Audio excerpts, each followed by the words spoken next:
Hello, friends, and welcome to Talking with Famous People. My name is host Eric. I'm doing a very brief live stream right now, maybe 10 minutes long at most, because I have to work at 3 o'clock, number one. Still need to get my mother up from the toilet, number two. And Rachel's flight is leaving LAX in about 10 minutes. I had the great pleasure of meeting her father this morning. He's great. It's like this, all this shit couldn't have happened any better. All of a sudden, I went from totally alienated from her family to tight with them. And I wouldn't want anything else than that. It's fantastic.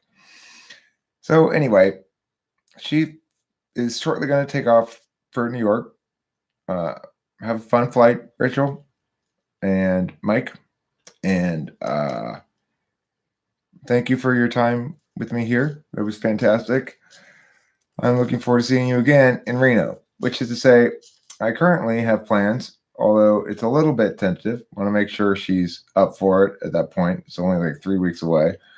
To still follow through on our plans to take a trip to Reno. We already have the lodgings. We plan to go there anyway. We're going to drive there.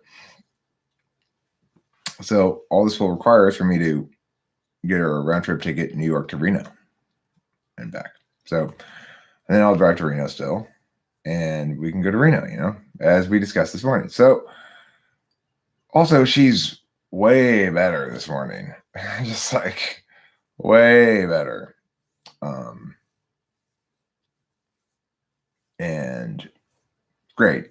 Just great to spend a little bit more time with her before she took off this morning. And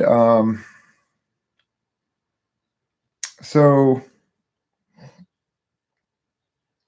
listen, the more I think about this whole series of events, this is just a general wrap up to the whole story. It did so much good. It did so much good for me and Rachel, for me and Rachel's family, for Rachel's family and Rachel. It was such an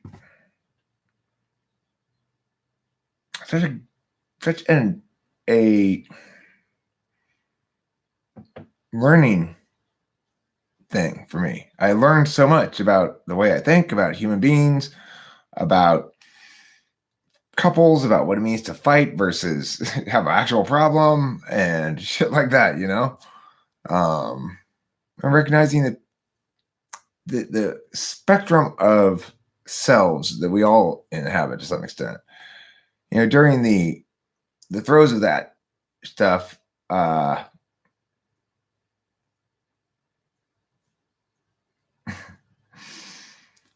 when I was in the throes dealing with all that stuff, I was very discombobulated mentally. I was having trouble, keeping thoughts in my head. I had too much shit going on.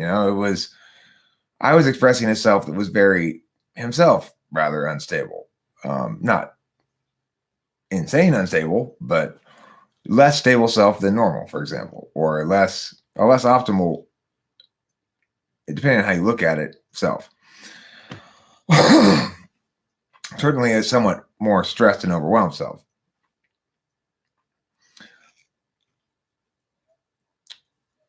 The thing is, it's also sort of bringing into focus for me how important shit totally outside of the mental disease or whatever you want to call it is. Like, everything from now on, for me and Rachel both, is resolved. So it's like, we both know we're together. We both know we're going to be together forever. We both feel confident in that. I feel confident in that she's not going to leave me. She feels confident that I'm not going to leave her at this point, right?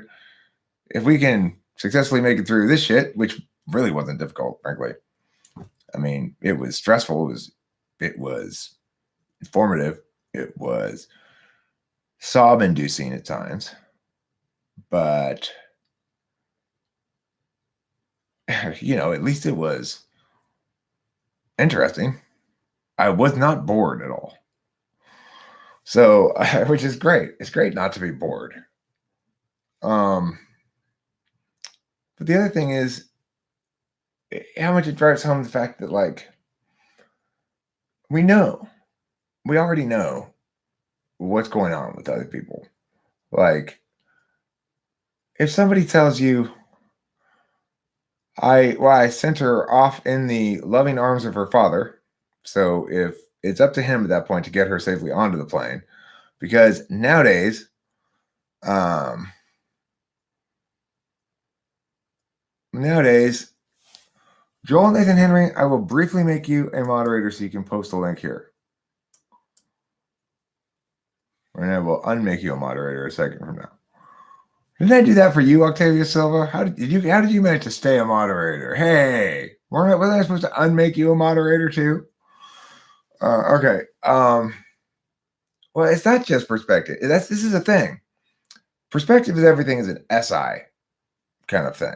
It's like saying, look, you can frame your SI however you want, and your experience is your reality. He wrote, I mean, God, too many being pulled in too many different directions. Okay. What was I saying? Oh, positive light thing. But really, this is one of those NI things. At a certain point in that process, I had a choice to either do the right thing on all subjective levels and some objective levels, or do the right thing on more objective levels, but not on my subjective levels. And I chose the subjective, and it was the right context. It was the right context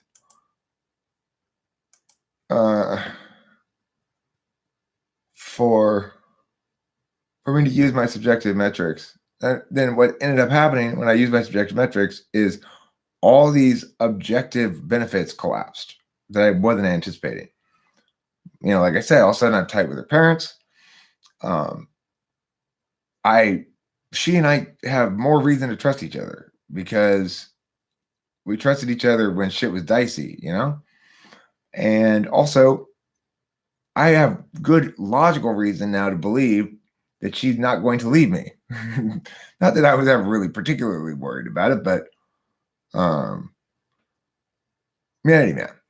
So I'm having an impossible time keeping my single train of thought here. Yeah, like,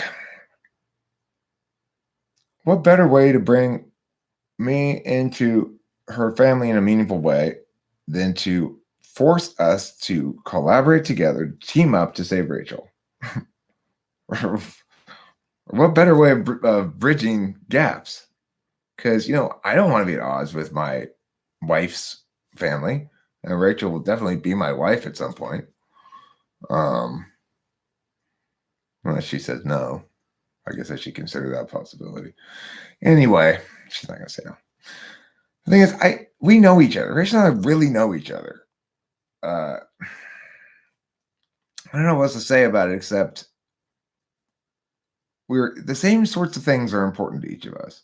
And the only problems that have ever happened between us that aren't related to batshit crazy were miscommunications. Like, we're both trying to be, I'm willing to offer this. The other person's like, I'm willing to offer this. And I go, she's willing to offer that, means she must want me to take that offer. I take that offer. But really, she's like, here's something I might be willing to offer. You know, it's like, we're doing this shit to each other that we don't even want. Like, we did at the beginning. We flushed most of that shit out. So we're actually realizing, oh, you mean I don't have to compromise here? I don't have to compromise here. I don't have to compromise. That we're actually always on the same page about everything. It's a miracle. It's insane. I've never encountered anything like it, you know? Not to mention the fact that I never felt so physically fitted to somebody and so sexually compatible and musically compatible. We have exactly like her taste in music is amazing. Her taste in media in general is. I like all the shit she likes. When she says, here, watch this, it's always good. It's something I'm glad I watched. And that's just not the case in general. So there's all sorts of magic here. Just incredible, incredible slab-like magics of slabtacular proportions and slabba rabba rabba rabba rabba rabba rabba.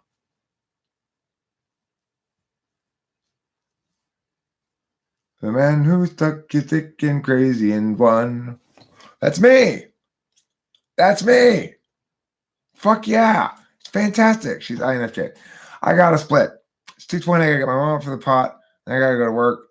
I want to leave at 2:30 so I can get a donut at Winchell's before I start to work.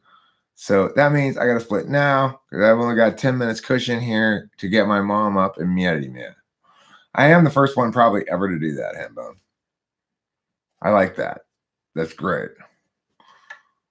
My birth date, 4/27/71.